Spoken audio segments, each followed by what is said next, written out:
uJesu Kristu uyinkosi baba, ngithi ake ngiphakamise amandla kaNkulunkulu. Ngisemkhosini ka-21 days, kwafika umakhelwane la wathi kunomuntu obehlala efika emzini wakhe ame ngasewindini qede ahambe. Kwaya wathi usebonile ukuthi umfana wami ofika ame ngasewindini egcekeni lakhe. Angizange ngimphikele-ke ngoba ngasho ngathi nje angeke ngimphikele ngoba angihambi naye, akwenzayo angikwazi.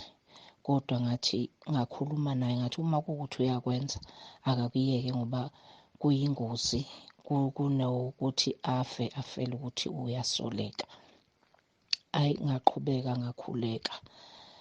Manje njengoba singene kulo mkhosi ka-3 days, uyafika umakhelwane uthi uzoxolisa, usemtholile umuntu okuyena ofika kwakhe ame laphana baze bamvidorayize ebusuku, baze bahamba baya kwakhe uzoxolisa kumfana wami nakimi ukuthi wathi uyena. Ngamphakamisa kakhulu uNkulunkulu ngoba angizange ngikhulume lutho, kuphela ngathi uNkulunkulu owaziyo uma kuyena uzoveza.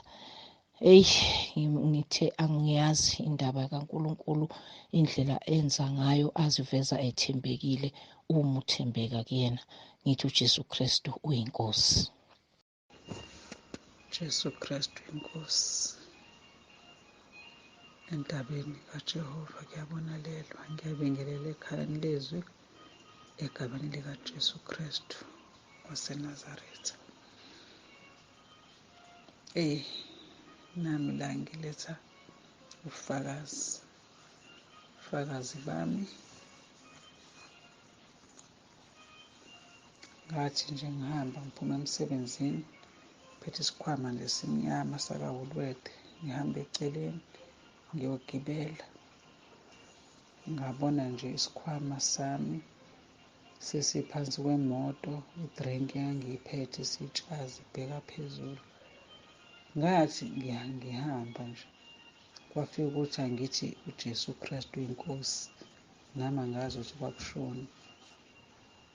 Ngathi ngithi ngiyahamba ngiyabona, hayibo, angazi ukuthi kushayeke nini, angazi kwenzakaleni.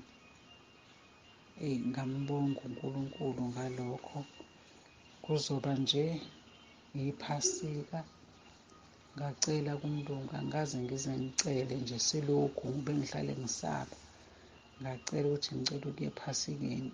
Wajabula uMlungu, wavuma kahle. Hhayi, mangithi la ngibheka imeseji ngoba siye sihole mhla ka-25. Mangibheka imeseji ngifakelwe 600 rand. Ngambheka uNkulunkulu emuhle empilweni yami, enamandla. Kanti okokuqala sisemkhosini njalo lonto yenzeka yonke lento besisemkhosini. Indaba yokuthi ngithi ngiyakhuleka, ngizwe ukuthi angithi ngize ngisho ngiphimise nje ngithi la magundane la endlini Nkosi ngicela uwaxoshe egameni likaJesu. Mangivuka ekuseni nandi igundane engakanani emnyango lifile, and ngayibuza ukuthi akekho ofana noNkulunkulu. Kanti ngathi ngisemsebenzini zafika iy'ngane zangitshela ukuthi kunenyoni vele enkulu, inyoni liyashaya iwindi lapho yashaya yafela phansi inyoni. Ngasho ngathi engabe yale nyoni ibizokwenzani, kepha nje uJesu Kristu uyinkosi. Ngiyambonga kakhulu uNkulunkulu empilweni yami. Ngibonga nje ngokungondla nje, engikhulisa izinto ngizibone. uJesu Kristu uyinkosi. Amen. uJesu Kristu uyinkosi Baba. Ngiyabingelela egameni elihle lomfeli wami onguJesu Kristu. Baba, bengisacela ukuletha ubufakazi. Ntambama ngemva komkhuleko, ngiye ngakhuleka ngomkhuleko uBaba ayewasipha wona kaRoma 10 verse 9. Ngithe uma ngiqeda ukukhuleka ngezwa ngicindezelwa ubuthongo, bekuse early ngabo 7. ngalala. Uma ngilala ngibona i-umbrella enkulu. Le umbrella ibukeka njenge-mushroom. Izimpande zayo zigxilile zishone phansi. Bese ngizwa izwi lithi, uyayibona le umbrella? Yilo mkhuleko bewukhuleka. Lo mkhuleko bewukhuleka kwile umbrella ikumbozile, ikuvalile. Akukho okunamandla ukuyosondela eduze nawe. Uma ngisayibuka le umbrella, iy'mpande zayo zibhalwe ukuthi yizwi likaNkulunkulu, zigxilisiwe zishoniswe phansi. Ubukhulu be-umbrella bebumboze indlu yonke engilele kuyona. Ngiyambonga kakhulu uNkulunkulu Baba. Siyambonga kakhulu uNkulunkulu ngawe. Impela ungowecebo likaNkulunkulu. Siyambonga uNkulunkulu. Sengathi angasigcinela wena. Asifihlele wena uNkulunkulu. Uyamangalisa. uJesu Kristu uyinkosi. Amen. Jesu Kristu uyinkosi tata. Tata ndimamele ngoku, yinto yangoku le ndithetha ngayo. Ndimamele ezi nkonzo zePasika. Ndiyakuthanda ke mna kuyirivayisa intshumayelo. Kushumayela omnye umfundisi ke. Kuyavela nje kum andilelanga. Ingathi silapha enkonzweni, nam ndikhona, ndilapha enkonzweni apho entabeni. Ingathi kwisenta yenkonzo kukhona isiginqi, ndizawuthini, isiginqi, umngxunya omkhulu. Engathi sibhizi, siyasebenza around lo mngxunya, sibhekelisa izinto, and lo mngxunya awubonakali uba uphela phi. Qha kuhleli kum ixhala lobana umntu ukhe waphosa isitephu, watyibilika, watshona kulo mngxunya, akazophinda abonakale. Abantu abasezitulweni, that is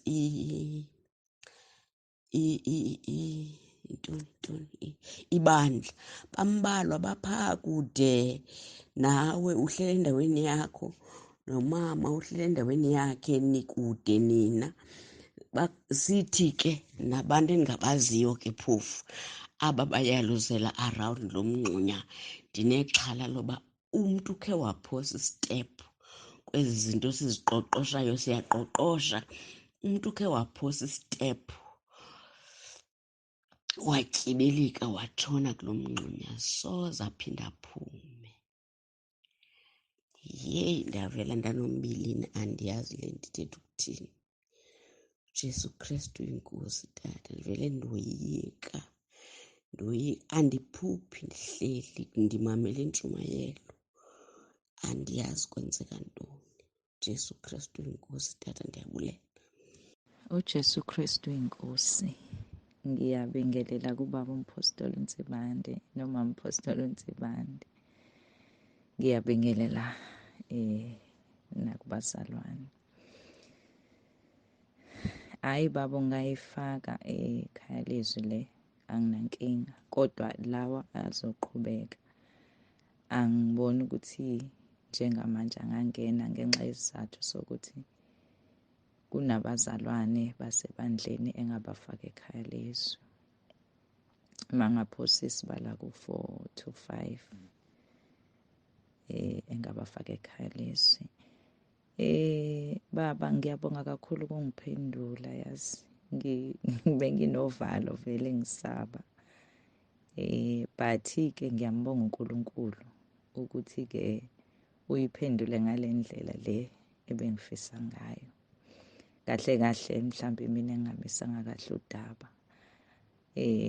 Bengingafuni ukuthi unginike ithuba lokuthi mhlambe ngeqela abanye noma kube indaba engizoyixoxa ibe yinde ngesikhathi esiyi-1. Bengifuna lona ithuba leli lokuthi-ke ngifake ama-VN, ngilinde ungiphendule, ngiphinde ngiqhubeke ngifake ama-VN. Kusho ukuthi kuzosebenza ukuthi ngikukhumbuze njengoba uchaza baba. Because ngiyafisa ukuthi uNkulunkulu angisize. Ngiyafisa ngoba nje hayi ngiyadinga baba. Egameni leNkosi yethu Jesu Kristu ngiyabonga kakhulu. Ngizolinda ukuthi bese usungiphendulile bese-ke ngiqala-ke ngikuchazele. But kusasa ngizolokhuza ngizoya e-Home Affairs ngiyolanda i-ID kaNhlaka. Ngiphinde ngiye eDrobheni ngiphinde ngimthengele incwadi ngoba usefunda umatric. Okusho ukuthi luzophazamiseka usuku lakusasa. Ngizofaka i-VN kodwa lizoba nokuphazamiseka. Ngiyabonga kakhulu baba egameni leNkosi yethu Jesu Kristu. Jesu Kristu inkosi. Amen. uJesu Kristu uyinkosi. Ngiyabingelela emndenini wakaNsibande, ngibingelele ekhaya lezwi, entabeni kaJehova kuyabonelelwa. Ngiyambonga uNkulunkulu kakhulu, ngiyambonga, inhliziyo yami igcwele ukumbonga. Ngibonga nje ngokungena ekhaya lezwi, yazi ngiyambonga uNkulunkulu. Kuningi kimi okwambulekayo. Ngibonge njena ngisalalela nje ney'nkonzo lezi zangephasika, abafundisi beshumayela bededelana. Khona okwenzekalayo empilweni yami. Ngimbonga kakhulu uNkulunkulu, ngimbonga nangesihloko lesi esikuso sesokuprofetha nezilimo. Yazi ngiyambonga uNkulunkulu, ngiyambonga. Ngiyayibonga uNkosi uJesu. Ngiyayibonga Nkosi yami ukuthi nami ngingahawukele ngibe ngumntwana. Ngiyabonga ngibe umntwana wayo, ngiyabonga. Yazi ngesihloko lesi esifundisa ngokuprofetha nezilimo. Yazi benginalokhu dideka ngey'limi, ngidideke nje. Yazi ngidideke nje ukuthi hawu kodwa Nkosi yami iy'limi zasezikhulumeka kangaka. Yazi nami ngisho no-amen. Yazi ngiyabonga ukuthi nesifundiso sokuthi u-amen nje awusho noma ngabe kanjani. Yazi ngiyabonga kakhulu kubaba uMphostoli Nsibande. Ngiyabonga kakhulu iy'fundiso. Yazi kuningi esengikufunda empilweni yami, kuningi. Ngiyambonga kakhulu uNkulunkulu, ziningi izinto angembulela zona. Ngibonga kakhulu futhi bekade ngigula, benginento la ngaphansi kwebala engathi isilonda esikhulu ijika manje lento le yaba isibhobo esikikilizela nje ibele lonke. Ngiyabonga umkhuleko nanokungena emkhosini. Yazi nje avele nje yasuka into kwangani nje avele kwaba buhlungu kakhulu enganje khona into kunento nje eyidonsayo engathi kuwumgodi omkhulu. Emva kwalokho nje kwavele kwanyamalala kwaphela.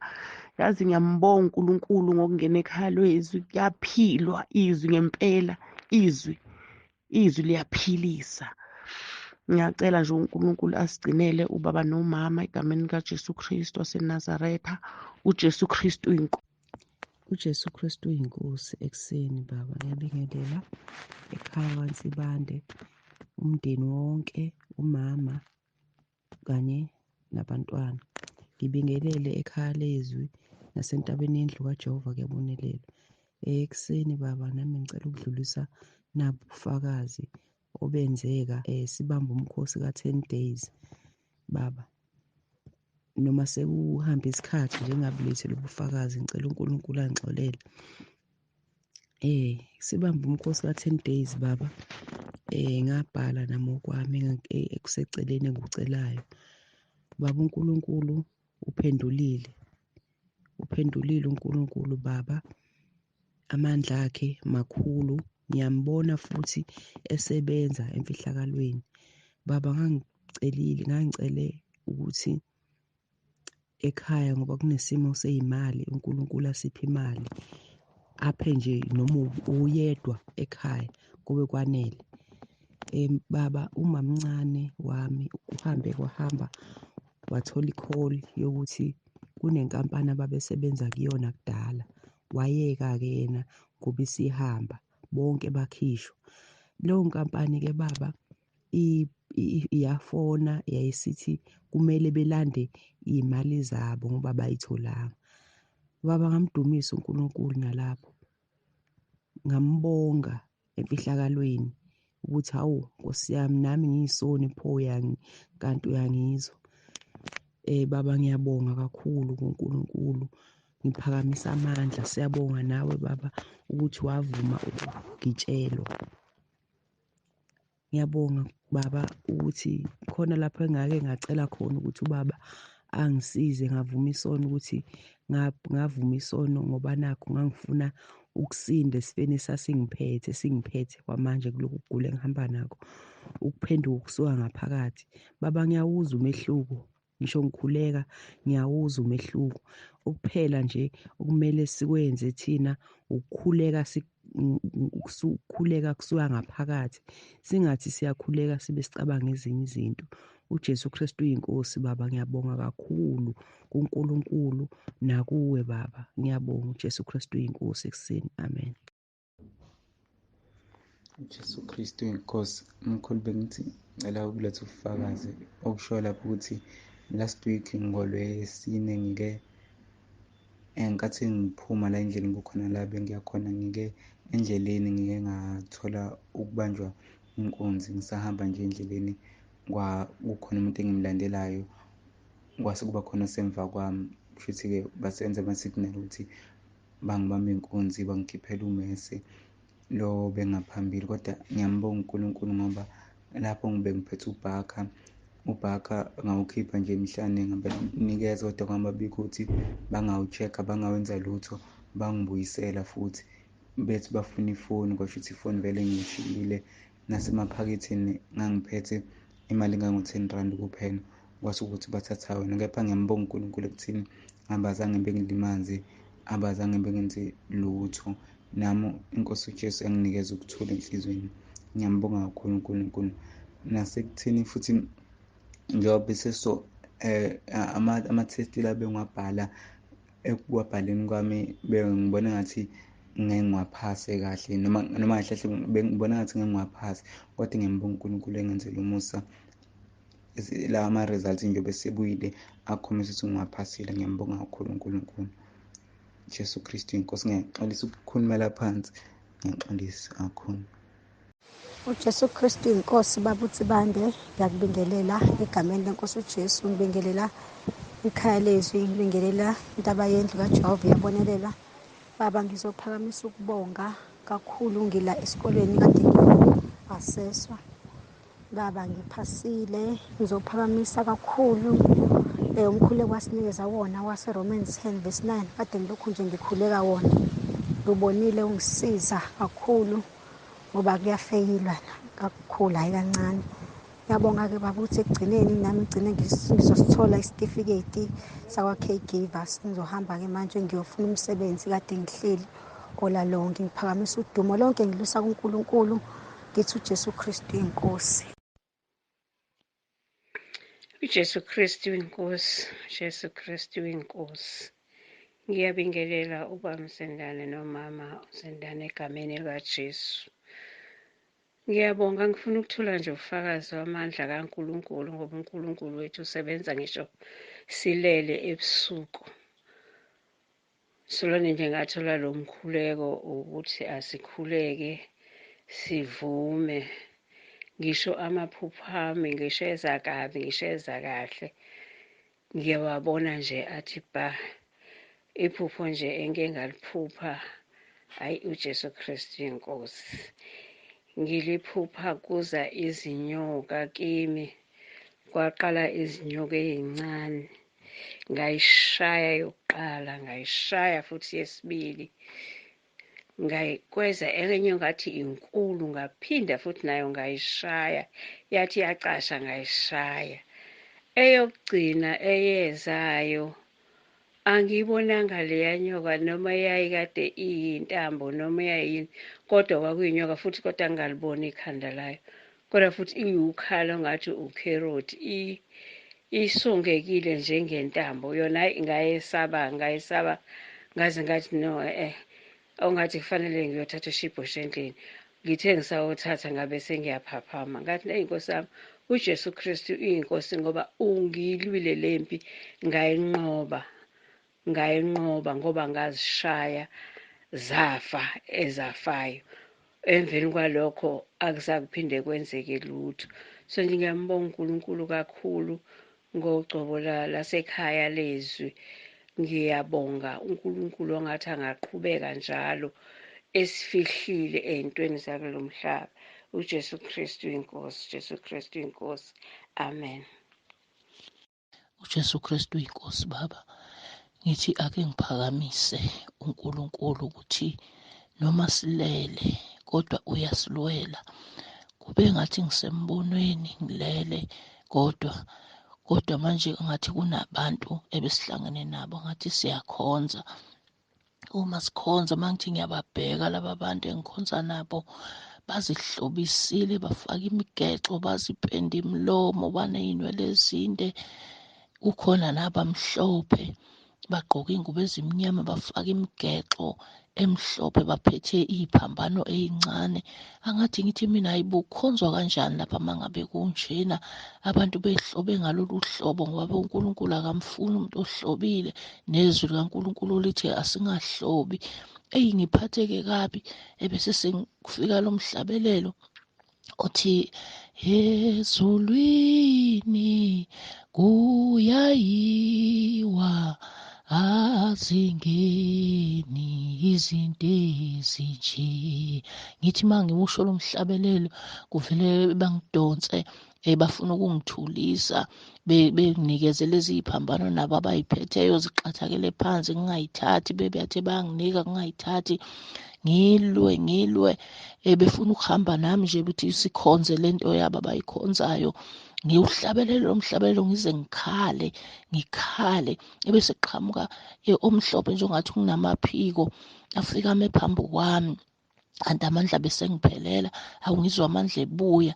Ngiwuhlabelele lo mhlabelelo, ngiwuhlabelele ngithi uJesu Kristu uyinkosi, uJesu Kristu uyinkosi, uJesu Kristu uyinkosi. Ngisho kathathu, ngathandaza, wama lo phambi kwami, ngathi senginamandla. Ngawuhlabelela, ngathandaza. Ngithi ngiyabonga Nkosi ukungigcwalisisa, ngiyabonga ukungikhipha kulolu bishi. Ngathandaza ngaze kwafika lapho engiphaphama khona, ngathi hawu, kanti ngisembonweni. Ngakhala Baba, ngakhuleka, ngambonga uNkulunkulu. Ngithi uJesu Kristu uyinkosi. Amen. uJesu Kristu inkosi. Ngiyabingelela kubaba umpostoli uNsibande noma umpostoli uNsibande. Ngiyabingelela kubazalwane bonke egameni lenkosi ethu uJesu Kristu. Ngithi uJesu Kristu uyinkosi. Ngiyabonga baba ngey'nkonzo zonke, njengoba uqhubeka ufundisa ngokuprofetha nangey'limu. Ngiyabonga nje ngiyehla nazo, ngiyazilalela, ngiyezwa ukuthi uNkulunkulu uyangifundisa kakhulu, ngoba kuningi okonakele baba, kuningi okonakele. Iy'mfundiso singenazo, singazi. Siye samnika uSathane impela ithuba ngoba besingazi. Ngaphandle kokwazi, akukho kulungayo baba. Ngiyaxolisa ngokudilitha, ngiyaxolisa kakhulu. Sengiyakhumbula, ngiyaxolisa ukuthi ngidilithile, ngibone ukuthi kuzokweqa. Manje baba, nginesifiso sokuthi-ke ngigonyuluke nje nami ngikhiphe okungaphakathi kimi ngokwenzeka empilweni yami nasebandleni. Ngiyacela ukuthi unginike ithuba nje usakhuluma ngalesi sihloko sokuprofetha nezilimi, ukuze ungakhe ungakadluli kusona, ungakhe noNkulunkulu angakhe. Ngithi ngiqhubeka ngikholwa, kepha ngibe nginokwazi okupheleleyo ezofundisa, ngiyezwa ukuthi ngiyasizakala kakhulu. Kodwa ngiyafisa ukuthi ngiphinde nje ngikhulume kuwe ebese uphinde ungiqondise. Ngiyathanda kakhulu iy'mfundiso zakho. Ngiyabonga Baba egameni leNkosi yethu uJesu Kristu, ngithi uJesu Kristu inkosi. uJesu Kristu inkosi Baba. Ngibingelele ekhaya lezi, ngibingelele entabeni indlu kaJehova kuyabonelelwa. Nami Baba ngithi ake ngifakaze emva kokuba kade sisemkhosini ka-10 days, kodwa mina ngangivele ngikhona emkhosini ngase ngijoyina 10 days, ngaphinda ngadlula futhi ku-10 days. Kuthe mhla ngiyekile kwakuyimsombuluko, sesilungisela iphasika, sizoya ephasikeni ngolwesine. Ngangikhuleka ngo-12 midnight ngiguqile. Kwathi ngo-10 past uma ngithi uJesu Kristu inkosi, uJesu Kristu inkosi, ngithi amen. Kwavele nje ngezwa ngibanjwe umphimbo, kwathiwa ngqi ngathi khona umuntu ongiklinyayo. Ngaba ngathe ngavula amehlo kwaba mnyama emehlweni, ngawuzwa umoya uthi sinqamuke kabili umoya. Owami umoya simbili-ke manje uyaphela lo phezulu. Ngathi Nkosi, uma kuyintando yakho mayenzeke. Kepha uma ngabe kungamadimoni nama-satanist nama-devil worshippers, Nkosi Jesu ngelekelele. uJesu Kristu akabe yinkosi, uJesu Kristu akabe yinkosi. Ngase ngigcina ngizama ukuvusa nobaba ukuthi baba naku sengifa, ngoba phela yenibelele mina ngenkathi ngikhuleka. Emva kwalokho ngikwazi ukuvusa ubaba agijima ulanda amanzi ethi uzama ukungiphuzisa afudumele. Ngilokhu nje uJesu Kristu inkosi. Uma kuyintando yakho baba mayenzeke, mayenzeke intando yakho. Uma kuyiyo ngiyavuma, kepha uma ngabe kungamadimoni awahamba oshona kuyise uBhezebuli esihogweni. Ngathatha umthandazo, baba walungisa umqamelo wangilalisa upright, ngawubeka la esifubeni umthandazo lo mhla ka-18 June. Awasho umthandazo baba wathandaza, baba wathandaza, waze wafika lapha sisho khona uJesu Kristu inkosi. Angizazi ngajume kanini, kodwa ngajima kumthandazo lokhu usho lapha esifubeni sami. Ubaba kazalale elokhu ehlele ngigadile, ebona ukuthi ngiyahamba emhlabeni. Ebeni mina ngivumile uma kuyintando sengingahamba, kodwa uma kuwusathane cha, ngiyaphika, angifuni ukuhamba. Ngimele Nkosi Jesu, yangimela-ke Nkosi Jesu. Ngiyambonga kakhulu uNkulunkulu. Ngithi uJesu Kristu inkosi, amen. uJesu Kristu inkosi. Baba umpostoli, ngiyabingelela egameni likaJesu. Awu baba, siyabonga. Inhliziyo yami nje ngihleli ngiyadlinza, ngiyacabanga. Siyabonga baba kakhulu, sizile entabeni yendlu kaJehova kuyabonelelwa, sizohlangana nabazalwane, sizodla ukudla komphefumulo nokudla kwenyama. Siyabonga kakhulu baba, siyabonga. Okwakenzeka laphayana kuyayimangaza impilo yethu. Thina-ke sazi iy'ndawo ey'thile la khanja khona kuyokhonzelwa ngendlela okuhlushekwa ngayo. Kodwa lapha baba besise endaweni angazi ukuthi ngathini, inhlonipho, uthando, ukuyithoba. Abantu bafane bonke, benze into efanayo bonke. Ngangibuka nje nangendlela abazalwane ababenza ngayo, amathoyilethi engasasebenzi ngendlela. Abazalwane basebandleni bethatha amabhakede baba bezosiprovayida ngamanzi uma ufika ungahlupheki. Hayi bo baba, siyabonga, siyanconcoza ukudla baba. Angazi ngathini, siyambonga kakhulu uNkulunkulu. Nina nakha nje enye into engingayazi, isifundo ukuthi ubaba ukhuluma ngento ayiphefumula kubazalwane bayiphile. Ubunye baba, ubumnandi. Ngisho kuyodliwa, kunyathelwana, kudonsiswana, kuyiwe ethoyilethi, kuyalindwana ngendlela ongenayo, naye ungena ngendlela efanele, ashiye kuklini. Hawu baba, siyabonga. uNkulunkulu anibusisa, nandisele njalo.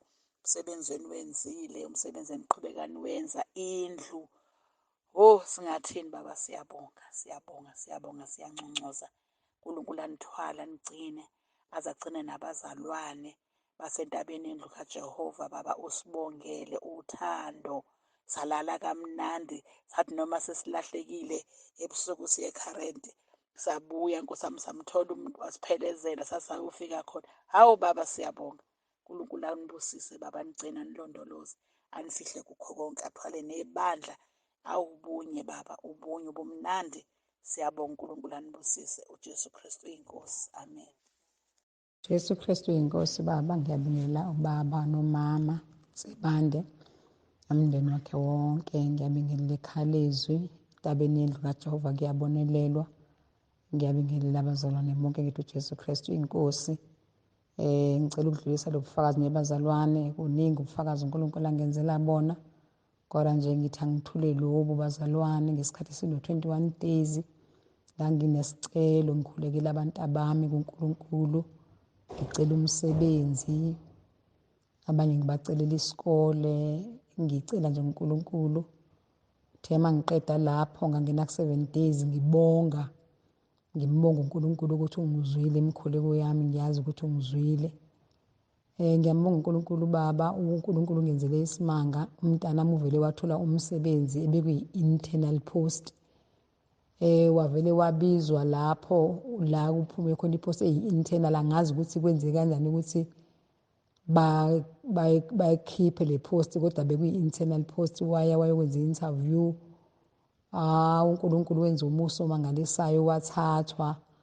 Uqale nje ngoLwesibili emveni kwephasika. Ngiyambonga kakhulu uNkulunkulu. Ngiyabonga nje kakhulu baba nangemikhuleko yakho. Ngiyazi ukuthi nje uNkulunkulu uyakusebenzisa kakhulu ezintweni eziningi. Sisizakele kakhulu. Siyambonga uNkulunkulu ngawe uJesu Kristu inkosi. Nomama siyamthanda abazalwane. Jesu Kristu inkosi, amen. Udumo uNkulunkulu kweliphezulu nokuthula emhlabeni kubantu abathokozelwa yilo. Ngithi uJesu Kristu inkosi bazalwane emini. Ngibonga uthando, ngibonga umusa, ngibonga ukusigcina siselokhu sisonke uNkulunkulu esigcinile. Ngibingelela bonke abazalwane egameni likaJesu Kristu waseNazaretha. Ngiphinde futhi ngibingelele ubaba uNsibande, ngiphinde futhi ngizobingelela nomama uNsibande. Bazalwane, ubaba uNsibande ebelokhu esitshenile ethi uma ungena emkhulekweni we-21 days ulula. Nangempela ekuqaleni kukaMashi ngengazama abazalwane, ngazama ukuba semkhulekweni ngakho umkhuleko ka-21 days kwaze wafika u-21 days from nge-1st until nge-21. Bekunzima bazalwane empilweni yami, bekwenyukela ngempela, kodwa ngothando lukaNkulunkulu, uNkulunkulu lokhu engigcinile, engiphe amandla noma kube nezivunguvungu eyithe zangihlupha umphefumulo, kepha uNkulunkulu belokhu enami, engilondile, elokhu engisingathile ngaze ngawuqeda umkhuleko ka-21 days. Ngabona futhi umehluko mangiqeda umkhuleko ka-21 days ngoba nomsebenzi ubusuphelile ePick n Pay. Mhlambe benzwile ukuthi kuvala ama-Pick n Pay awu-10, kuleyo yawu-10 nami bengisebenza kwe-1 yala avaliweyo. Kodwa uNkulunkulu ngiyambonga kakhulu, ngibonga uNkulunkulu kakhulu lokho engithwalile, engipha amandla, elokho engilondolozile, engithoba inhliziyo. Ngibonga nanemkhuleko kababa Nsibande, ngibonga nanemkhuleko lokho esisendele yona ngaso sonke isikhathi. Namhlanje ngiyabonga ubaba Nsibande ungisendele umkhuleko. Ngithi uJesu Kristu inkosi, ngithi uJesu Kristu inkosi, ngithi uJesu Kristu inkosi baba, amen. uJesu Kristu inkosi. Baba, ngiyabingelela kubaba Nsibande, ngibingelele kuma nomndeni wakho kwaNsibande nebandla lonke. Siyambonga kakhulu uNkulunkulu baba, uNkulunkulu esakusebenzisa ukhuluma ngendaba yokuprofetha, ngendaba yezilwimi. Ngasho ngathi uNkulunkulu ukusebenzisa ngoba uyazi vele ukuthi yizinto ey'khona, yizinto ey'qhubekayo, ukuthi mina ngazi ukuthi ngayichaza kanjani, kodwa uma ungaba semabandleni ubone ngendlela okwenzeka ngakhona, noma ungakhuleki ngezilimi, ma wena umuntu ugcina uyibuza ukuthi kanti kwenzakalani, but uphinde uthi kusho ukuthi kumele kube njalo. Kodwa uma uyakhuluma ngale ndlela uNkulunkulu akusebenzisa ngayo, kuyaqaqeka, ngathi kuyasa kumina, akufani, sekuyavuleka amehlo. Nansi into futhi engicela ukuyidlulisa, ngimbonga kakhulu uNkulunkulu ukuthi ngibe nephupho, but I was attacked kuleli phupho sisebhasini la eGauteng. Kwamane kwavunduka nje into ezimnyama nje, zingathi zingabantu, amadimoni noma yini angazi, kodwa abe-attack abantu, ehlasela abantu ngendlela esimanga, abantu bethathelwa izinto, abantu bethathelwa imali. I ended up ngijump ebhasini ngiphuma, kabaleka ngisehla iy'ntaba, ngikhuphuka ngehle, like bekuyinto eningi eyenzakalayo. Kodwa kubuye babe baningi, thola ukuthi 6 noma abantu aba-more than that, ungathi abantu besilisa, kodwa bakuhlasela ngale ndlela. Ngiyazi ukuthi kwathiwa kuliwe umuntu akayilweli.